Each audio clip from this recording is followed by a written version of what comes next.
ते वजन बॅलन्स केलं जातं। चला मग बघा, एका साईडला आपण अर्धा किलोचं मापन ठेवलंय, वजन ठेवलंय आणि एका साईडला आपण टमाटर ठेवलं। दुकानदार काय बघतात की टमाटरचं वजन आणि वजन काट्याचं वजन सारखं व्हायला पाहिजे आणि मग सारखं झालं की आपल्याला हा भाजीपाला ते देत असतात। मग देताना कोणत्या पिशवीत घ्यायला पाहिजे आपण? कापडी पिशवीत घेतलं पाहिजे, बरोबर? हे झाले वजन काटे।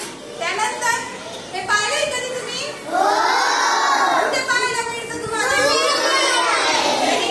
दूध घेण्यासाठी, आणि दूध घेण्यासाठी या भांड्यांचा वापर केला जातो। ज्या पद्धतीने याला किलोने मोजतात तसं इथे मिलीलीटरने मोजतात। कशाने बरं?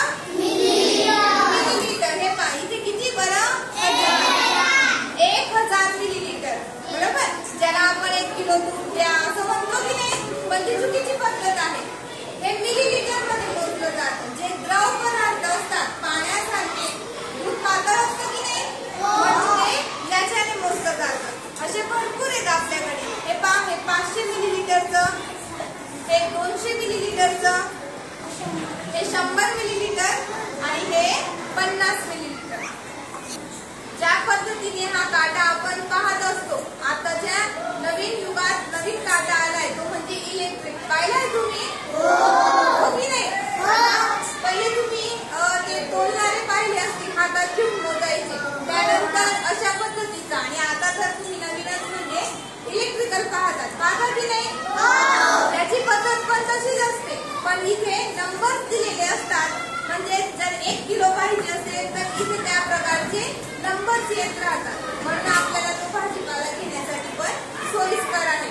अशा पद्धतीने आज आपण हे पाहिजे बटन सुद्धा दिलेली आहेत। ऑफचं असतं, ऑनचं असतं। हे पहा, असे बटन दाबले की मग 0चं बटन दाबावं लागतं। मग पहिले अगोदर काय येतं बरं? 0 येतो। त्यानंतर जी वस्तू ठेवली त्याचं मापन केलं जातं, बरोबर? अशा पद्धतीने आज आपण मापन पाहिलं आहे, ज्यात आपण वेगवेगळ्या प्रकारचे मापन पाहिले। आवडले तुम्हाला? छान, धन्यवाद।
व्हिडिओ आवडल्यास लाईक करा, सबस्क्राईब करा, बेल आयकॉनवर क्लिक करा। धन्यवाद।